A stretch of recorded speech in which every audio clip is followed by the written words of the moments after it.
करते हैं सबसे पहले ज्योमेट्री के बारे में कि ज्योमेट्री ज्यामिति होता क्या है।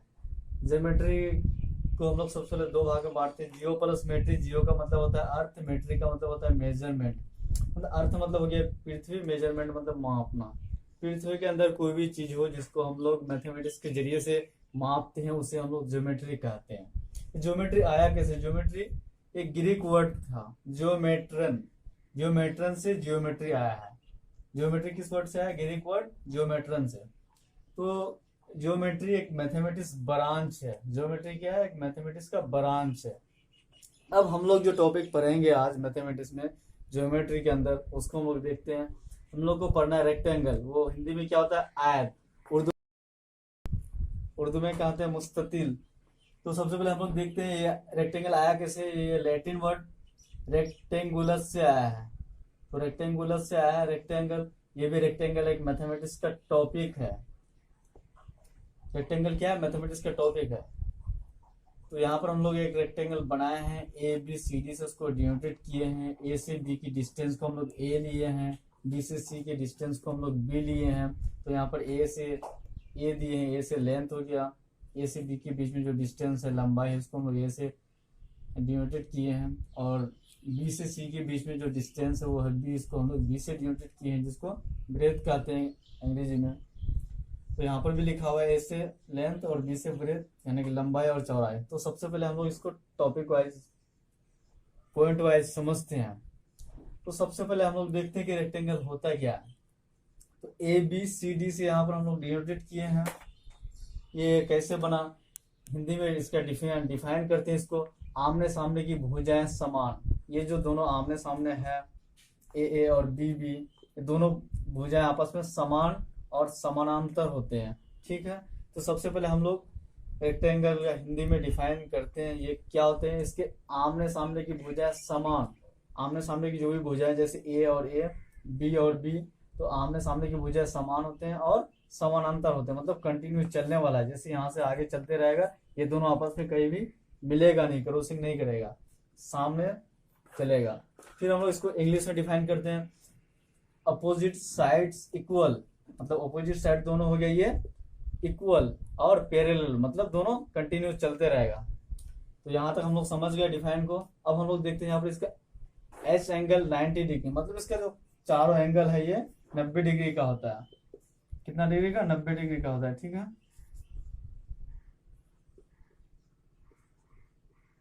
यहाँ तक हम लोग समझ गए। इसका जो चारों कोण होता है, एंगल होता है, वो 90 डिग्री का होता है। उसके बाद ये एक क्वाड्रिलेटरल है, इसको भी हम लोग एक चतुर्भुज कह सकते हैं, क्योंकि रेक्टेंगल क्वाड्रिलेटरल में आता है।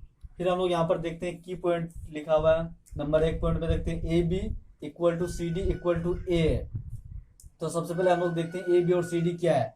ए बी, तो यहाँ से यहाँ जो है पॉइंट है, इसको हम लोग ए बी सी डी माने हैं। तो ए बी और सी डी इसको इक्वल टू ए से डिनोटेट किया। यहाँ से इसके बीच में जो दूरी है, लंबाई, इसको हम लोग ए माने हैं। फिर सी से डी के बीच में जो लंबाई है, डिस्टेंस, उसको हम लोग ए से माने हैं। फिर दूसरा पॉइंट आते हैं यहाँ पर बी सी। बी यहाँ पर है, सी यहाँ पर, आप पॉइंट देख रहे हैं दोनों, बी और सी। फिर ए डी, और यहाँ पर ए और डी है, इक्वल टू होता है बी। ए डी और बी सी आपस में दोनों बराबर होता है, तो इसको हम लोग बी से डिनोटेट किए हैं। यहाँ तो हो गया। अब तीसरा पॉइंट हम लोग देखते हैं, angle A equal to angle B equal to angle C equal to angle D equal to कितना होता है? 90 डिग्री। मतलब जैसे यहाँ पर आते हैं, एंगल ए है यहाँ पर, फिर एंगल बी है, एंगल सी है, एंगल डी है। तो ये चारों क्या है? कौन? A B C D. A B C D हो गया, ये चारों यहाँ पर देख रहे हैं 90 डिग्री लिखा हुआ है, तो ये 90 डिग्री का होता है। फिर हम लोग चौथा पॉइंट में आते हैं, sum of total angles A B C and D. यहाँ पर देखते हैं ए बी सी और डी, ये चारों जो एंगल है सभी को हम लोग एक साथ जोड़ देंगे तो कितना डिग्री का होगा? 360 डिग्री का। मतलब sum of total angles equal to 360 degree. अब पांचों पॉइंट में हम लोग एक आते हैं, डायगोनल लेते हैं। यहाँ से ए से सी में एक हम लोग डायगोनल खींच लिए। ठीक है।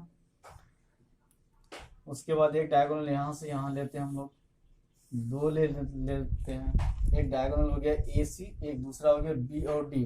तो पांचों पॉइंट में है डायगोनल इक्वल टू ए सी बराबर बी डी। इसका जो ए और सी और बी और डी है, दो डायगोनल बना लिए हम लोग, ले लिए, यानी कि डायगोनल को हिंदी में हम लोग विकर्ण कहते हैं, यहाँ पर लिखा हुआ है। तो दोनों विकर्ण डायगोनल आपस में बराबर होते हैं, तो यहाँ पर लिखा हुआ है ए सी इक्वल टू बी डी, मतलब ए और सी जो है और बी और डी जो है दोनों आपस में बराबर होते हैं। तो यहाँ पर भी लिखा हुआ है D one equal to D T, इसको हम लोग डी वन मान सकते हैं, इसको हम लोग डी टू मान सकते हैं, ठीक है।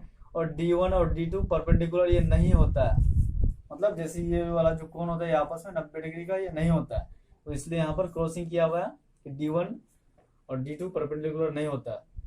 अब इसको फॉर्मूला हम निकालते हैं, डायगोनल निकालने के लिए फॉर्मूला है L square plus B square.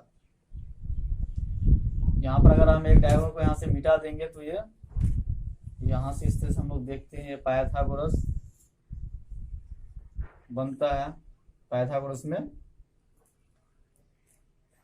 L square plus B square equal to P square होता है, तो उसी का फॉर्मूला से हम लोग इसका डायगोनल क्या निकालते हैं, L square plus B square. 5वां पॉइंट हो गया। 6 पॉइंट में हम लोग देखते हैं इसका पेरीमीटर निकालेंगे। पेरीमीटर को हिंदी में परिमाप भी कहते हैं, परिमिति भी कहते हैं और बाउंड्री भी कहते हैं। मान लेते ये रेक्टेंगल है, इसका पेरीमीटर क्या होगा, तो ये हिंदी में इसका नाम हो गया एक परिमाप, दूसरा परिमिति, तीसरा बाउंड्री। मतलब ए बी सी डी ये जो मान लेते कोई भी चीज हो इसका एक बाउंड्री हो गया, इसको हम लोग बाउंड्री लाइन भी कह सकते हैं। तो perimeter equal to 2 times of A plus B, यहाँ से ए बी, फिर बी से सी, फिर सी से डी, फिर डी से ए के बीच में जो जितना जो डिस्टेंस है उसको दूरी को है उसी को हम लोग परिमाप, परिमिति या बाउंड्री कहते हैं। यहाँ से इस तरह से क्या कहते हैं, इसको बाउंड्री कहते हैं। तो यहाँ पर लिखा हुआ है ए प्लस बी, तो यहाँ से ए से बी के बीच में एक ए हो गया, फिर बी से सी के बीच में एक बी हो गया, फिर सी से डी के बीच में एक ए हो गया, फिर ए से डी के बीच में पॉइंट बी हो गया। तो 2 टाइम्स मतलब 2 बार करके ए होता है और 2 बार करके बी होता है, तो उसी को हम लोग शॉर्ट में लिखते हैं 2 times A plus B equal to 2 bracket में ए प्लस बी और ब्रैकेट में 2 कर दिए। यहाँ तक हो गया। अब 7 नंबर पॉइंट में आते हैं हम लोग। ये जो रेक्टेंगल होता है ये 2D शेप होता है, मतलब ये 2 डायमेंशनल शेप है। और 8वां पॉइंट में हम लोग देखते हैं इसका 4 साइड्स होता है, 1 2 3 4 साइड हो गया। और 9th पॉइंट में हम लोग देखते हैं इसका 4 कॉर्नर्स भी होता है, 1 2 3 4। पर आते हैं A B equal to C D equal to A, यहाँ पर तो हम लोग एक बार देख लिए, फिर भी यहाँ पर देखते हैं ए से बी के बी और C D equal to A से डिनोटेड किए हैं। और दूसरा पॉइंट आते हैं B C equal to A D equal to B, B और सी और ए और डी बराबर बी और कोण ए बराबर कोण बी बराबर कोण सी बराबर कोण डी बराबर 90 डिग्री। ये जो सारा कोण है यहाँ पर कलर किया हुआ है, सारा कोण कितना डिग्री का होता है, 90 डिग्री का, यहाँ पर भी दिखाई दे रहा है। उसके बाद यहाँ पर आते हैं sum of total angles 360 degree, ये समझ गए आप लोग। फिर डायगोनल समझ गए, पेरीमीटर भी समझ गए। और चौथा पॉइंट यहाँ पर ये है, यहाँ पर जो ओ से डिनोटेड किए हैं डायगोनल को, ओ से ए के बीच में और ओ से सी के बीच में जो दोनों का डिस्टेंस होता है ये दोनों आपस में बराबर होता है। मतलब कहने का ये है कि ए ओ और सी और ओ और ए के बीच में जो डिस्टेंस होता है ओ है इक्वल टू ओ सी है, आपस में बराबर होता है। और पेरीमीटर तो हम लोग समझ गए 2 times of A plus B, यहाँ से यहाँ ए, फिर बी से सी के बीच में बी, फिर सी से डी के बीच में ए, फिर ए से डी के बीच में बी हो गया, मतलब 2 बार हो गया ए और 2 बार हो गया बी, तो इसीलिए ए प्लस बी इक्वल टू बाहर में ब्रैकेट के अंदर 2 हो गया, 2 इंटू ए प्लस बी। फिर से हम लोग यहाँ पर देखते हैं, ये भी एक रेक्टेंगल है, लेते हैं तो ये रेक्टेंगल को डायगोनल लेने के कारण इसको दो बराबर भाग में बांट देता है आपस में। जैसे रेक्टेंगल है, इसको ए से डी में एक डायगोनल लेते हैं, तो ये दोनों जो यहाँ पर एक 2 पाइथागोरस ट्रायंगल हो गया, तो यहाँ पर इसको मानते हैं 1/2, यहाँ पर इसको मानते हैं 1/2। ये दोनों आपस में बराबर है, 2 इक्वल्स पार्ट्स है। यानी कि कोई भी रेक्टेंगल में अगर हम एक डायगोनल लेते हैं तो उस डायगोनल को लेने के कारण वो रेक्टेंगल को 2 बराबर भागों में बांट देता है। एक भाग हो गया 1/2, एक भाग हो गया 1/2, ठीक है। फिर से हम लोग यहाँ पर आते हैं, ए बी सी डी है, इस पे अगर हम लोग 2 डायगोनल लेते हैं तो इस डायगोनल लेने के कारण ये भी रेक्टेंगल को 4 बराबर भाग में बांट देता है। तो 1/4 1/4 1/4 1/4 यानी 4 इक्वल पार्ट्स।